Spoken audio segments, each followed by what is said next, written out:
Okay, and you tagged me. Fantastic. Thanks for making it easy. Yeah, no problem. Pleasure. So I hope everybody's good. We are starting the second week, the second round. We have 15 more books to go through, and definitely it's an I think definitely an amazing journey for every one of us. Okay, Fatima, um, if you're ready, we can get started now. I am ready. I'm just sharing it on my pages and my groups. Awesome, awesome. So hopefully everything is okay. Okay. Yay. Hello, everyone. Thanks, Alireza, for having me. I'm so grateful to be here. So, do I have sharing ability to share my PowerPoint, Alireza? Can you see at the bottom of your screen? Yep, Uh, share screen. yeah, yes, you can. Okay. Fantastic. Okay. Do you see my screen? Yes. Okay, so today we are talking about Are You Ready to Succeed by Professor Srikumar Rao, PhD, summarized by me, Fatima Omar Khamissa. So, Srikumar Rao, this is a picture of this guy, and he worked at Columbia University, he worked at Harvard University, and he started this really tiny course, and he wanted people to find happiness in their life. And when he didn't know this was actually going to go anywhere, but it did. It was like truly amazing. So if you don't know who I am, my name is Fatima Omar Khamissa. I am a publisher. I have 5 times published book. All of my 5 books hit #1 on Amazon. I do coach training. I'm a mom, and I love success and I love happiness. And I thought this was such a perfect book to talk about success and happiness. So I want to introduce you to Sri Kumar. I'm just going to minimize this window. This particular book that we're talking about is called Are You Ready to Succeed? And the title, the tagline is Unconventional Strategies to Achieve Personal Mastery in Business and Life. And I know you and I, Alireza, we love using personal mastery in everything, right? That's right. So the book that I'm doing right now, and I'm going to show you a picture of it. I'm going to hold it right here. So this is the book that we're talking about right now. We can see it. Can you see it? Oh, can you see it here? You have to put it exactly in front of you so that we can see. It's not clear. No, it doesn't show. It's because of the effect of the background. Okay, so this book is called Are You Ready to Succeed? Then he also has a book called Happiness at Work. And then he's got an online program called the Personal Mastery Program. And the tagline is called Discovering Passion and Purpose in Your Life and Work. So today we're going to summarize Are You Ready to Succeed? But I highly encourage you to Google Rao and see the stuff that he's done, because he is very unconventional and he's also very ahead of his time. So the summary of the entire book, let's just go to the summary. The premise is very simple. A person's ideal life, especially in their career, can be carefully conceived and crafted. This is what he's saying, okay? You can carefully conceive and craft your own life. Based on his course, Creativity and Personal Mastery at Columbia University's Graduate School of Business, the book offers series of readings, exercises, and lessons drawn from both the spiritual and commercial situations that enable you to reconstruct and improve your professional world. The transformation, and I can attest to that, will turn your life around. It'll also help you to become exponentially more effective in your chosen career, and therefore you flourish in all aspects of your life. Oops, who's writing on my screen? That was interesting.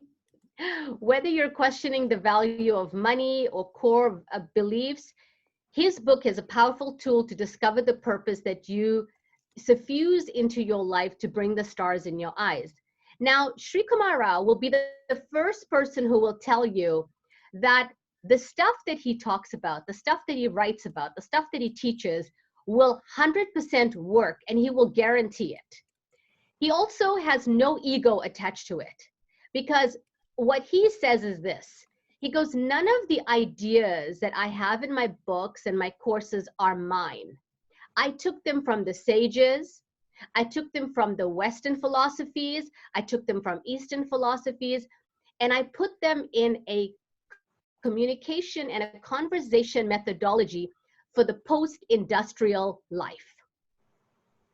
Okay, so he's not claiming that any of his ideas are new or fresh or he created it. All he's saying is, just like us, we are reading all of these books and coming to you and sharing some really fantastic ideas.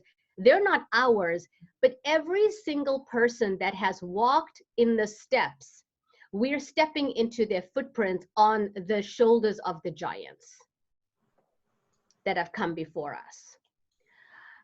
There's a lot of praise. When you look at Srikumar's praise and you go onto Amazon, he has almost 15 pages of praise. Okay, 15 pages of people saying what happened in the life that, you know, the books, the programs. I only chose one. And this is Vishen Lakhiani, the CEO of Mind Valley, which is the largest personal development university in the world. He says Srikumar is my personal guru. And guess what? Srikumar is now a teacher at Mind Valley.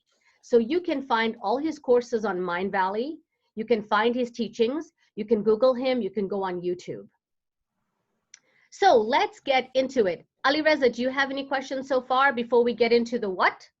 Not really. If you can possibly make it full screen so that everyone can see the phones clearly, it would be great if that is okay. Sure. Let me see if I can do that. More.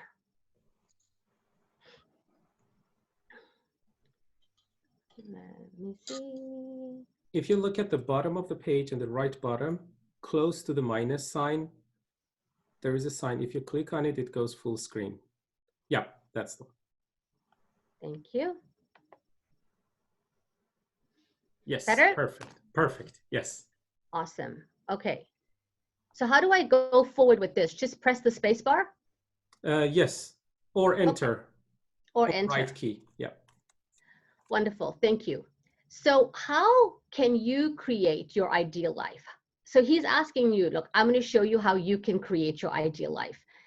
And his promise, Professor Rao, is by the end of this time together, whether I'm speaking with you or you get to read any of his books or you do you go through his course, he says you will be able to create your ideal life.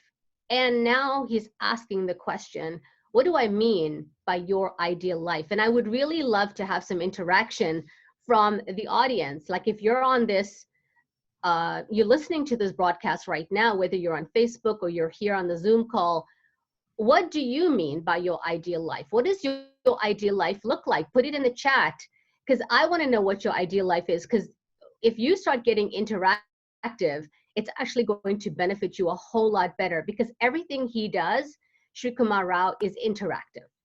And life is about taking action. Life is about interacting. And there is a component in life called, are you a spectator or are you on the court? Right? So I'll give you an analogy of a basketball game. Let's say you got some really expensive tickets and you're in the stands and you got some tickets and you're eating your popcorn and your hot dog or whatever, and the players are on the court. And the players got the ball and they're all talking to each other, and you're in the stands and you're screaming at them. You're telling them what to do. Can they hear you? No. Do you have an impact on what's happening on the court? No. Because the players on the court, they are in a different plane. They are so focused in what's happening on the action steps, they block out everything else. It's like a horse in a race. You are so focused in your blinders, you don't see anything, you don't hear anything, because they're in the play. So the conversation conversation between the spectator and the conversation on the court is very different. If you're a spectator, you'll be saying, hey, do the ball. Hey, why'd you do that? Hey, blah, blah, blah. But if you're on the court, your conversation is about, hey, I'm open, send me the ball. A very different kind of conversation. So the question is, are you a spectator or are you on the court? Who are you in your game of life? This is Srikumar's thesis. He says, if you don't get up in the morning absolutely thrilled with your life, if you don't come radiantly alive when you wake up, if you don't fall on your knees at the tremendous good fortune that has been bestowed upon you, I'm sorry to tell you, you're wasting your life. That's a pretty big claim, right? So I look at my own self and I ask, how many times have I had that? How many times have I woken in the morning and not been absolutely thrilled? How many times have I not come out radiantly and woken up and it's like it's such a chore to wake up, right? How many times have I fallen on my knees and said, wow, I have such a blessed life, something to consider. Life is too short to waste. Think about it. People graduate from university. People work 40, 50, 60 hours a week, depending on what you do. Investors sometimes work 80 hours a week. Attorneys have billable hours. And if you don't have certain billable hours, the partners are going to wonder if they should reassign you or they should fire you, let you go.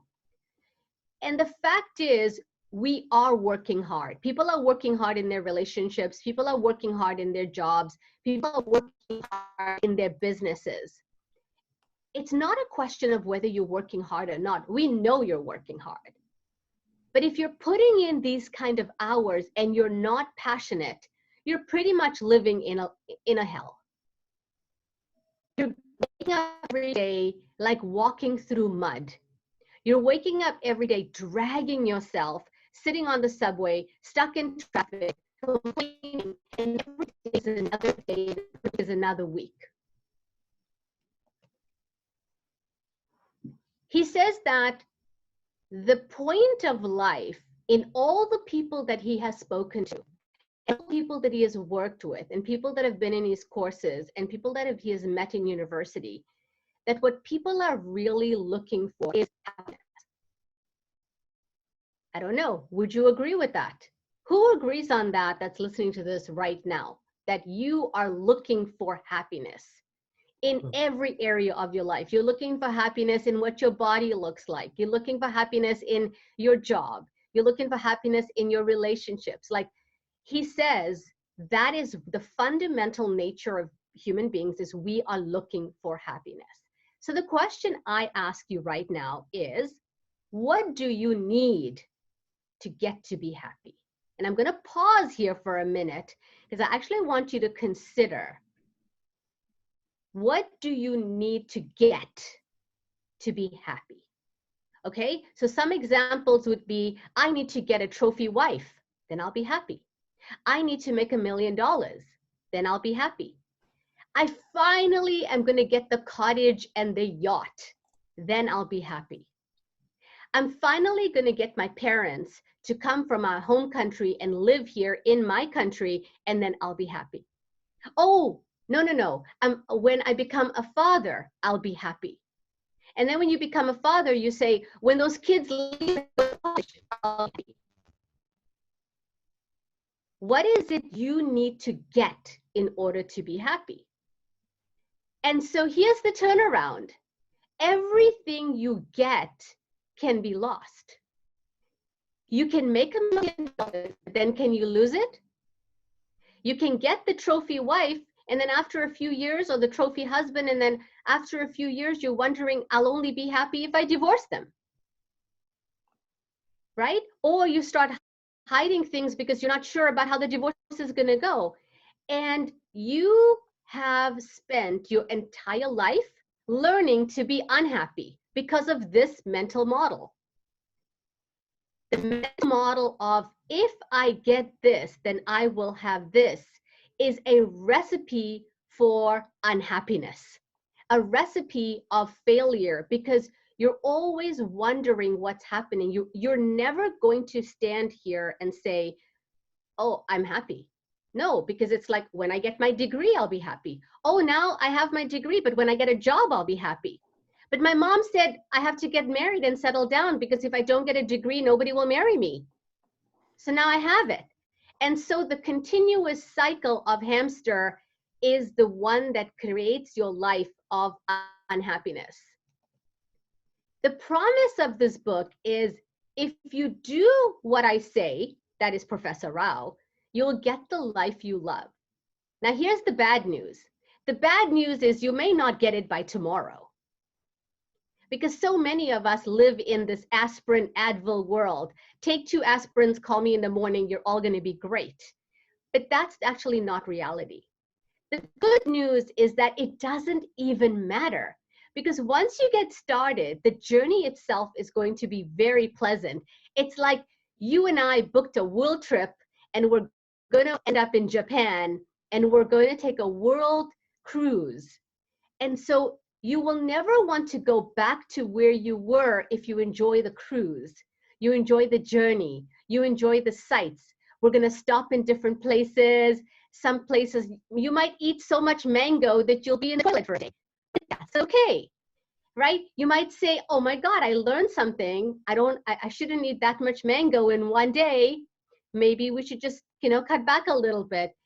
And on another trip, on another stop on the cruise, you might meet somebody that is an amazing collaboration or a partner. Or you might meet somebody you have in common with, or you might meet a friend of a family that you haven't seen in years. You actually don't know where the journey will take you. And so what would it look like just to say, wow, I'm going to enjoy myself? So let's set the background of the 3 concepts. Okay, the 3 concepts is, number 1, Professor Rao talks about our mental chatter. What is the mental chatter? The mental chatter is the little monkeys that run around in your brain, the internal monologue that is going on all the time. Right now, you have internal chatter right now. What is the girl talking about? Does she make sense? Do I want to waste my time listening to this? Oh, I like Alireza's schedule of books. This is so wonderful. Why does she not have a headphone on and Alireza has a headphone on? What am I going to cook for dinner? What are my kids doing? What's that noise outside? Do we have to wear a mask when we're on a video call? You have 101 chatters in your mind. Your mental chatter creates your reality. And you don't even know that it's going on from the time you are born until the time you die. And it is going on 24/7. Sometimes your mental chatter is actually so loud, we can hear it. We can hear it through your faces. We can hear it through your gesture. We can hear it through how you respond.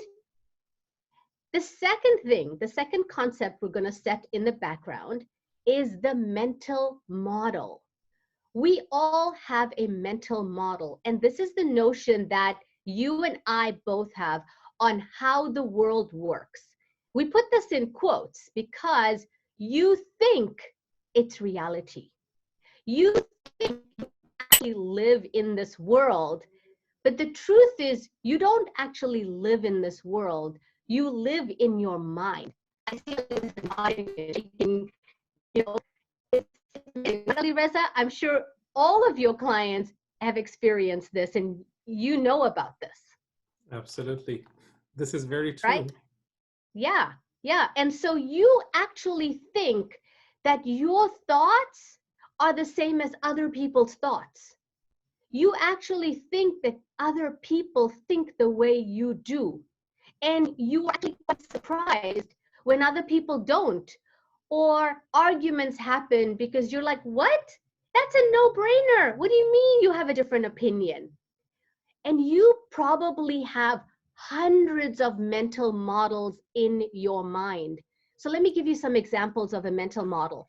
And you're on the chat right now. Maybe you can give me an example of a mental model. So you have a certain mental model on how to raise a child, how to be a parent. You have a certain mental model on how to pick a movie. You have a certain mental model on what to do on the first date. You have a mental model on what entrepreneurship looks like. You have a mental model on where to go on a holiday and what you should do on a holiday. You have a mental model on how much money you need to retire.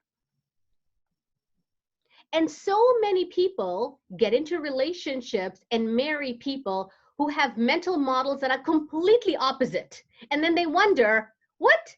But I thought you were cool. And here is the interesting thing. Your mental model matches the dream state you were born into, the family you were born into, because the entire stage was set. When your mother was pregnant with you, or if you were adopted before you came home, the entire stage was set. So I want you to imagine it's like a movie screen. And all the players are there. Your grandmother, your grandfather, both sides of your grandparents were excited for your arrival. Your parents were there. Maybe you have older siblings. Your cousins were there. And everybody brought the mental model with them. And then you showed up. So whose mental models would you have picked up on? The people that raised you. And then when you get married to somebody, that girl or that guy brings their mental model. So now it's like you come from a triangle family, she comes from a circle family, and the two of you need to make this work. And the only way you get to make this work is by taking your mental model and her mental model or his mental model and making it into. And so the if-then model fits into this. If I get married to an amazing person, I will have happiness. If I get an amazing job, if I finally get my Ferrari or my Tesla, I will be happy. So until that happens, you are unhappy. Because when we're growing up, your parents are looking at your report cards. Oh, honey, what? You know what my father's favorite thing was? Because my average in school was 97%. And I would say, oh, darling, what did you do with the other 3? And so I know my father, later on I understood, he thought this was his way of encouraging me. But in my own mental model, I took it as it's never good enough. Even a 97 is not good enough. And so consider your own mental models of conversations you had, what people said, and how you interpreted this into the if-then model. So my if-then model, one of the million, was if I get 100%, my dad would be happy. Okay? And so as we grow up in the mental models of our childhood homes, there is a whole journey of unlearning before you find yourself. And the third concept to set in the background is the me-centered universe. I am going to interpret everything that happens to me from this concept. How does this impact me? Another way to look at how does this impact me is people are tuned to the same radio station called WIIFM. What's in it for me? Okay, so let me give you some examples of that, and let me see if you can see yourself. Your wife comes home and she says she just got a promotion and she's going to make double the money than you. Your me-centered universe might say, oh my God, how is this going to impact me in this relationship? You're driving along in your car and there's someone, there's so much traffic, not in COVID, but in a normal situation. There's so much traffic. You automatically ask, how is this going to impact me? Am I going to be late for my meeting? I said to someone, I'm going to be there at a certain time. Okay.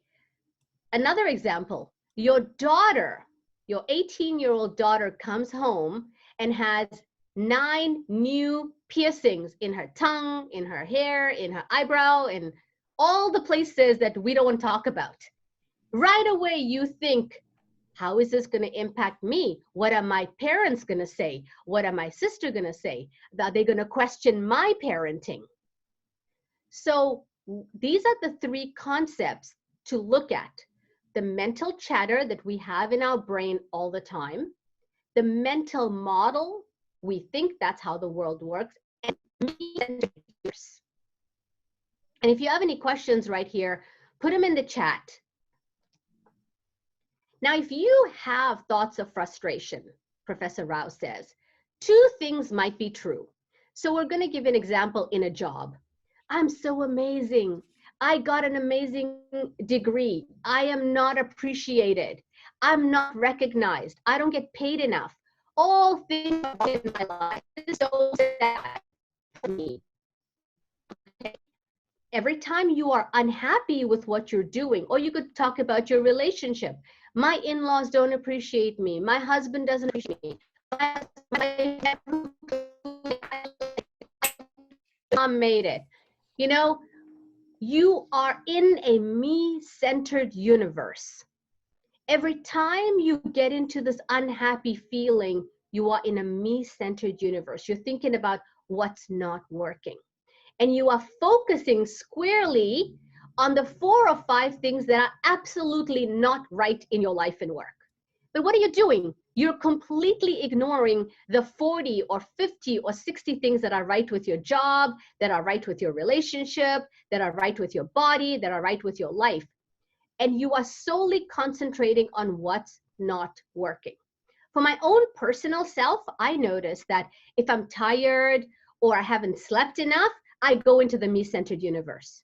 And so what I did with my own family and my team, I trained them. I said, the moment you see me using certain language, or I'm all about, this is not working, ask me, have I slept enough? Do I need to rest? And so I've trained my kids and my family and my loved ones and my team to go, this is not who I am when I am in my authentic self. So they have permission to go, Fatima, something's not right here. Can we talk about what happened last night? Are you okay? Did you get woken up in the middle of the night? Because you're not being you, and then, so the key word for me is you're focusing on what's not working. Would you like to shift what's working? And then that right away kind of shakes me out of my comatose state. So Rao says, you might be saying right now, well, maybe what you're about to teach me is a model and a mental model that is a false model. And Rao says this, if you push hard enough, the models I'm about to share with you are false and they will crumble. Rather, ask a better question. This new model that Professor Rao is suggesting or inviting me to look at in my life, is it better than the model I'm currently using? So, okay, Professor Rao, I am going to implement it and I'm going to try it out. And if I give it a little bit of time and it doesn't work, I'll go back to my old way. But in the meantime, what would you lose by trying out something new? And if it does work, you can implement it, you can modify it, and you can actually make it work. So here is the first experiment. The first experiment is you need to take one solid week. You can use an iPad, you can use a phone. I am a pen and paper girl. I write everything down, pen and paper. I have Post-it notes all over my office, things like that. And so your experiment for the one entire week, excuse me, is to note down everything that is good, everything that feels right about your life, your work, your lover, your body, the food you're eating, the house you live in. Whatever is around you, just keep on noticing what's good and what feels right, okay? And so you might do something simple. Let's say you go to a job. A simple thing could be, oh, when I go, and I don't drink Coca-Cola, but I'll give an example of a Coke. When I go to the vending machine, I take a Coke out, it's cold. I like it cold. Something simple like that. When I get into my car and I put the key in the ignition, my car starts. When I go into my closet, my clothes are clean.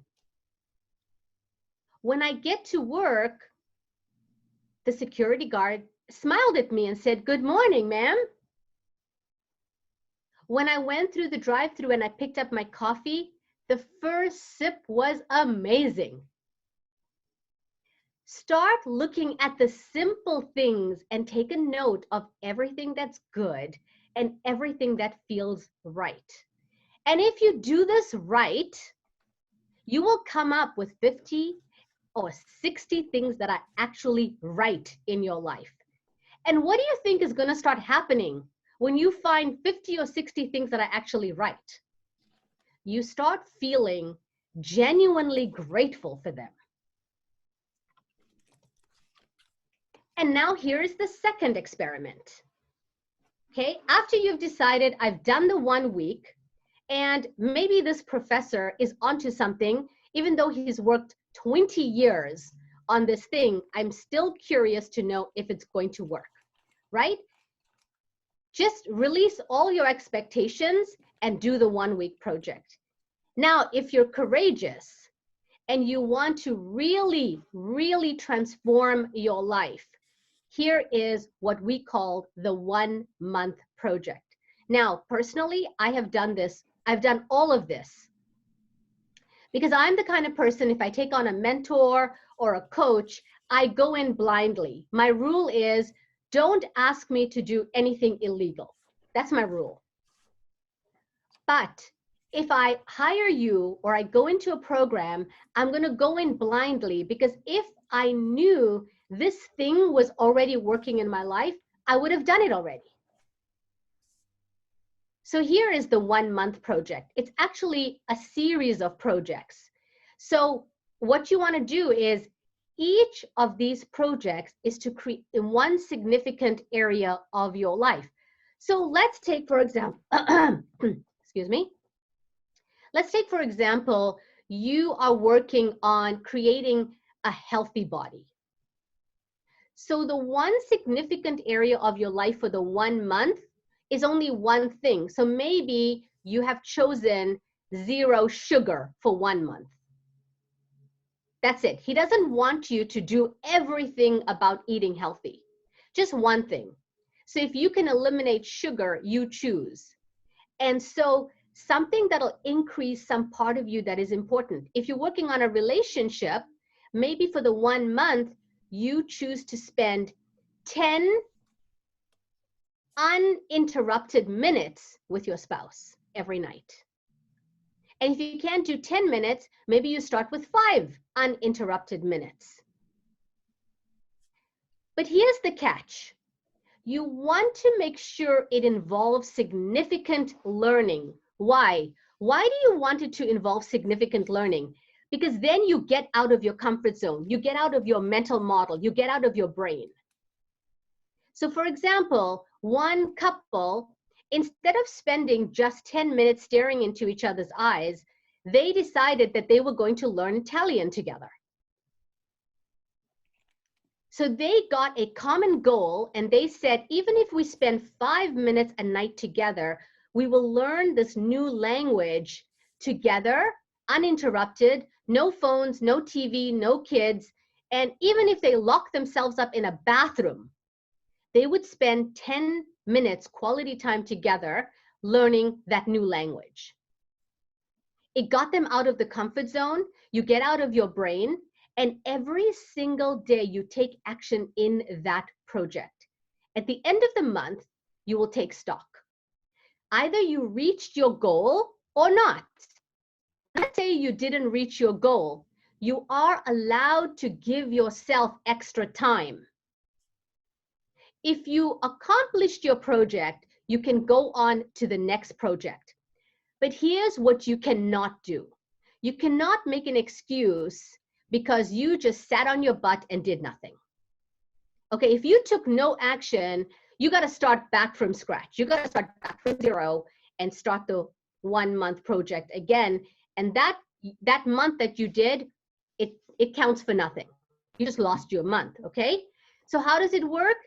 Each month you create a project, something significant in your area, something that involves significant learning to get you out of your comfort zone. You take action every single day in the project. At the end of the month, you take stock. You either reached your goal or not. And now you're allowed to, in this game, because it's a game, games are fun, you're allowed to give yourself more time, or you're allowed to say, wow, we did that. I did this, sure. And you know what I'm going to do this month? I'm going to do dairy.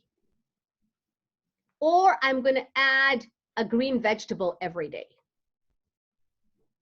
So that's what you do. You build on, or you can decide, I did the sugar thing, and for the next month, I'm actually going to work on something else in my life that I've been wanting to do. Maybe you want to learn how to massage your wife's head, or you want to learn how to massage your husband's head, something interesting like that, okay? Now, what's going to happen if you do that? This is his promise. In 6 months or a year, you would have completed 7 to 10 projects easily.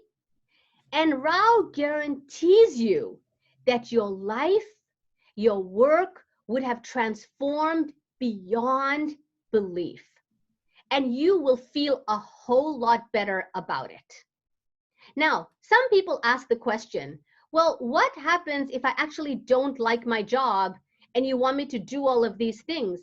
He says, and we'll get that in the next slide, next ones that are coming. If something inside of you is feeling out of integrity, and we'll cover that, it might be time to find another job. But you should never go to another relationship or another job from a place of, this sucks, I hate my job. You should come from a place of gratefulness, aliveness, and wholeness, because the common denominator, you sucking in this relationship, and I know I use the word suck loosely, moving to another job, you're going to take your sucky attitude with you. If you take your sucky attitude from this relationship to the next one, you're going to take your sucky attitude. It's like building the new house with the old bricks. And so here is the integrity question. Do you do things every day that sometimes go against your own values? Rao asks. For example, do you let the water run and you're not even conscious of the fact that you're brushing your teeth, the water is running, and you don't actually understand that how this is hurting the environment? Or do you buy things that hurt the environment? Like, do you actually take notice, like where you shop? Where do they get their work done? Are they using child labor? So he asked the question about integrity. Maybe you are working for a company that goes against your values. Maybe you're eating, my daughter had a conversation with me yesterday because I made a biryani last night and I used beef. And her question was, when is it going to be time for us to stop eating beef? And we only eat beef maybe once every 6 weeks and very little. And she said, because Mom, this planet is ours. We are the future, and cows leave this huge carbon footprint. So now I've got to ask myself this question, like, it's a valid question my daughter is asking me. And so it's time to investigate. It's time to look at the fact that if I have a steak on the table or beef on the table, am I hurting the environment for our future? They will inherit the earth. So Rao asked these questions. Do we actually sit with ourselves and ask ourselves these questions? Do we buy things that hurt the environment? Do we support child labor? Many more questions. But to ask ourselves, what is important is your actions that are consistent with the values you hold.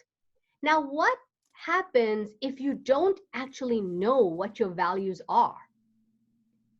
What happens if you are still using a very archaic and old mental model of let's just go with the flow. Everyone else is doing it. Everyone in my community is doing it. So what's the difference whether you eat chicken or red meat? Oh, Fatima, don't make such a big deal about this whole thing. And so the question comes to you in to ask and say, well, who do I become? Muhammad Ali said, a man has the same opinions at 50 that he had at 20 has lost 30 years of his life. So are we willing to allow ourselves to transform and not have the same mental models that no longer serves us, to get clear about what we are standing for? And so some people have asked Professor Rao, if we just do these exercises, is it like putting a mask on a pig?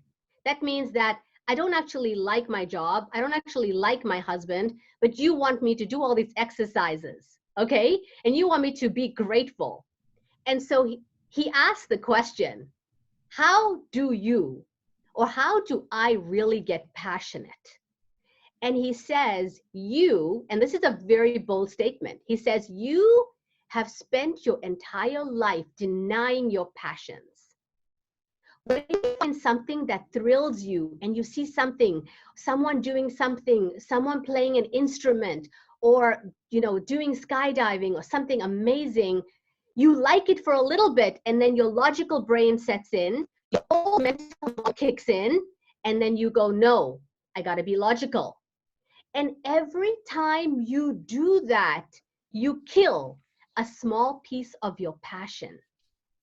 And so Rao says boldly, you have chained up all your passions. You probably don't even know what they are. And so this is his challenge. Every time you have a thought that brings you aliveness, that excites you, write it down in your notebook. But then you need to take action. You need to do something about it. And you could do a simple thing like acknowledging, oh my God, I love that. I love that inside of me. I love that I have that passion. I love it and I honor it. And you could say, go to the mirror. Alireza, I honor you for this passion. Fatima, I honor you. I acknowledge that you have this passion inside of you. And what happens every time you acknowledge it, you bring on a little bit more aliveness inside of you. And then guess what happens? Patterns start to emerge. New neural pathways start getting created in your brain. The more this happens, the more you find synchronicity. You find people that are like you. And because whatever you truly appreciate increases. Whatever you're grateful for increases. And this is the game you're playing. Instead of suppressing yourself, you are expanding. And so when opportunity arises, what happens is you've taken a note. You've written this down. You've acknowledged it and honored it. So guess what's going to happen? You take action. And then for that fleeting impulse, you start writing it down. And then you think, oh my God, life is reciprocating me. And your life starts turning around because you meet different people. I mean, we can go into the story of how I met you, Alireza, and all the things we've done just in this 1 year that we've known each other. And it's like synchronicity happens when you challenge yourself and you step into your greatness, you step into your brilliance. In the 12-month plan, the promise is you will not recognize yourself. You will look back at the 12 months and you will say, was I really that person? Did I really speak that way? Oh my God, what a joke. How fun, how awesome. And so I'm going to give you a couple of actions to implement.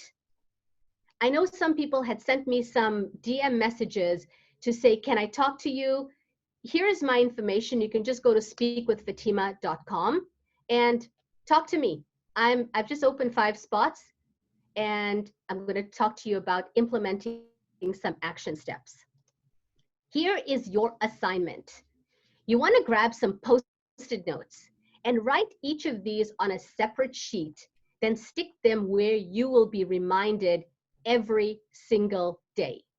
And here is what you say. There are no challenges, only opportunities. I'm always looking at what's great about my life, my work. You can make it your own. My body, my children, my home, my environment.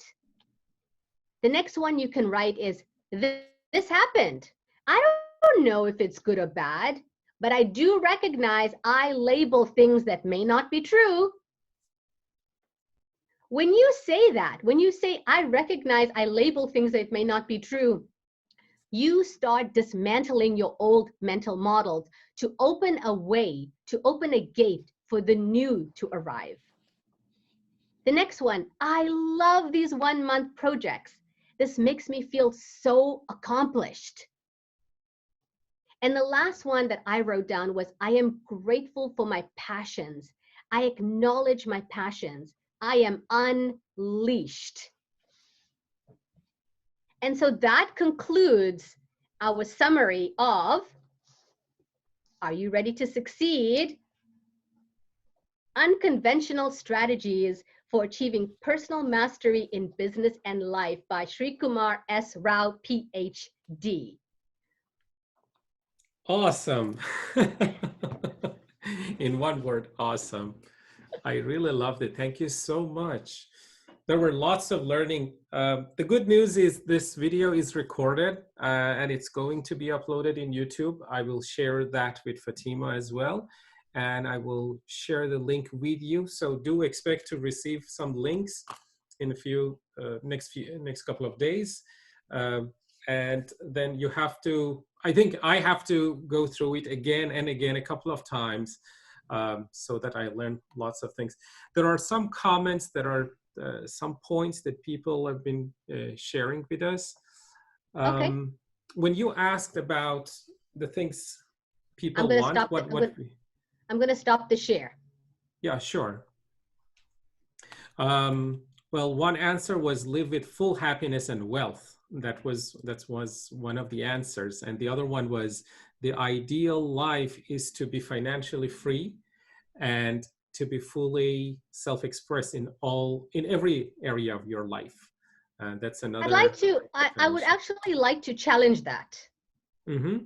And I would like to give you a very different kind of thought process and a very different kind of mental model.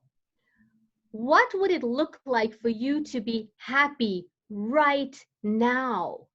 Exactly. Just right now, in all of your being, in all of your loveliness.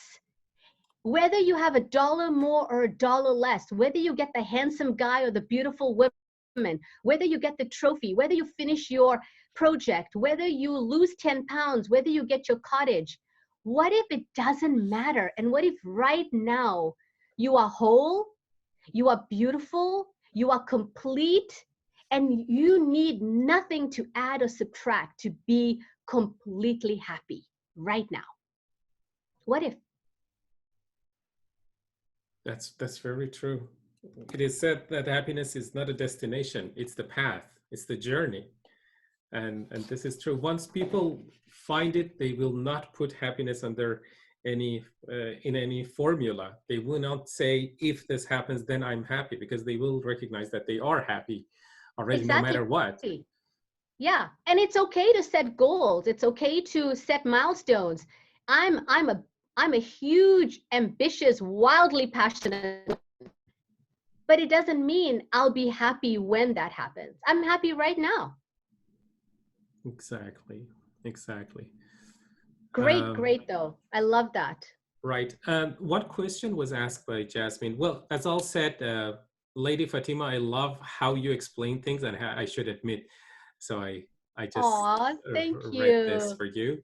And Jasmine is asking, can we do this 1 month practice in this at the same time for 2 different areas, or in 2 different areas, for example, for diet and relationship? Yes, in fact, Professor Rao actually has a suggestion on what he has done over the last few years, and it's actually a book club. And so what ends up happening is each person in the book starts reading one chapter at a time, and you create a group. Like even if you just create pull up a Facebook group, and then each person picks one area of your life, because Alireza might be strong in something, Simon might be strong in one thing, Shore might be something, Ghazal might be strong. So we all feed off each other's strengths and help the other person get there. And then every month you do that project of who you are, and all you're doing is holding each other accountable.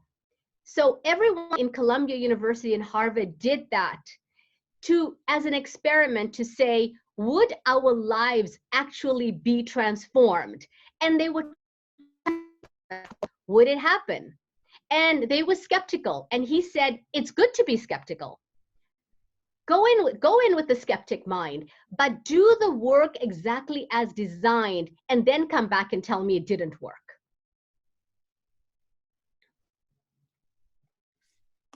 That's a very important point. Great. Do we have any other questions? If you have any, please write in the chat box or Uzma says, I am unleashed. Yes, Uzma, you are unleashed. I love awesome. It.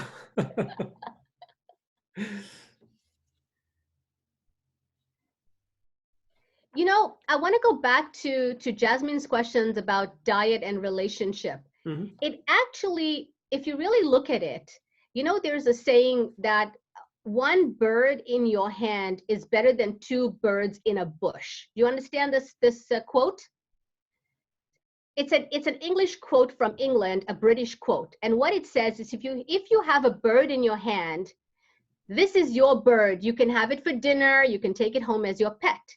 But if you see two birds in two bushes, you're going to let go of this one and you're going to run for two, and you will end up with nothing.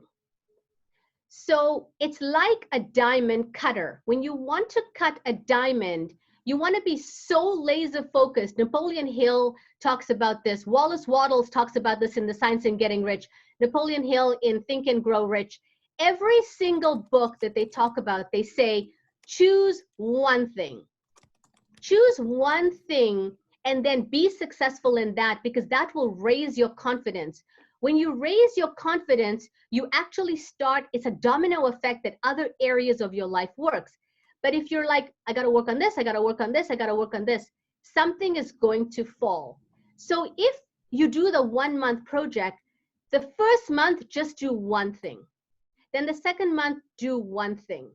And you will notice exponential success in those areas, because now your focus is not multitasking. In fact, right now, biologists are saying multitasking doesn't work. In fact, when you are online and you're doing a Facebook message or you're doing an email and your phone dings, even that sound of your phone, like my phone is always on Do Not Disturb. And when I go to my phone, I work in 90-minute increments. And then I go check my phone. I say, okay, these 10 minutes, I'm going to go to the phone. But what scientists are proving now, even hearing the little ding on your phone stops your work, and it takes you between 11 and 12 minutes to get back on track. So it's like getting off the treadmill. But when you focus and you only work on one thing, you start getting exponential results. And so if that is something that we need to just try it on, I always say, try it on like a jacket. If it doesn't fit, put on a new jacket.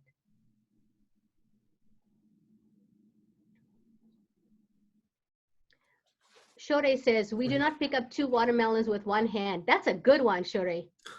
My sweetheart, Shore. She always comes up with amazing things. Could you imagine if I was picking up one and then the other one? The whole kitchen would be a mess. This is a proverb we use in Iran. I love Iranians use this. I love it. And you know what? I think we all have a proverb like this, but it totally makes sense with the topic. And since there's a lot of Iranians here, they can giggle because they know what it's like to pick up 2 watermelons with one hand. With one hand. Okay. Exactly. Awesome. Good. Awesome. Do we have any any more questions? Let me see. We have a few more you know, minutes. when no questions come in, you know what that means, Alireza? Okay, either I did such a fantastic job, or I did such a terrible job. Nobody understood a word I said. Option one, answer the first one. Definitely the first one. It was great. I really loved it. There were lots of good points. Tell me 3 takeaways that you got, Alireza. Well, I got a lot actually. You talked about the 3 concepts, the mental chatter, the mental model. I love those concepts because I use as well, but Yeah. the way you put them together, it was very good. The importance of asking good questions, important questions. It's absolutely critical for every one of us. When we ask the right question, we direct our focus toward something that might benefit us instead of harming ourselves or feeling bad about it. And that was beautiful. Then the other one was when you talk about values, I liked it, that actions are in line with the values that we hold. And we have to be aware of our own values, because those values will make us behave in certain ways. Absolutely. There are lots of points that I took note. It's like 2 full pages. You, between all the books, Alireza, you're going to get a master's degree, a second one. You know, your point about asking really good questions reminds me of when I do in my coach certification programs. So because I help women to get into the coaching business and to have a really lucrative spiritual soul lifting coaching business. Mm-hmm. And when people first come and they shift from employee to entrepreneur, they ask this question: Fatima, where will I find clients? Where are they? And when we work on asking better questions, they start asking different kinds of questions like, oh my God, will they be here? Oh, will they be here? Can I reach on this person? And it's like such a shift in their mind that the answers start coming to them in such a way, rather than being in a place of helplessness and hopelessness, like I don't know where to find clients. And then suddenly when they ask a different question, they're like, there's too many places. I don't know what I should do first. You know, a very powerful pivot to create a different scenario in your life. Great. Wonderful. Well, awesome. Thank you so much, guys. Thanks for having me. And next week, what are we doing, Alireza? The 5 love languages? Yes, the 5 love languages. That's the one. From Chapman, Gary Chapman? Gary Chapman, the 5 love languages. It's you're going to love it. You're just going to love it. And I'll make sure I put on something nice for you guys. You know, I got to dress the part. Definitely. Thank you again, Alireza, Fatima, for this opportunity. Thank you so much welcome. For having me, guys. You're most welcome. And thank you, everybody, for supporting us, for your comments. If you have any question, please do send Fatima or me, and we will address for sure in the first time possible. And thank you, Fatima, and everybody. We will see each other tomorrow. We will see Fatima next week on Monday. All right. Have a good day. Take care. You too. Bye for now. Goodbye.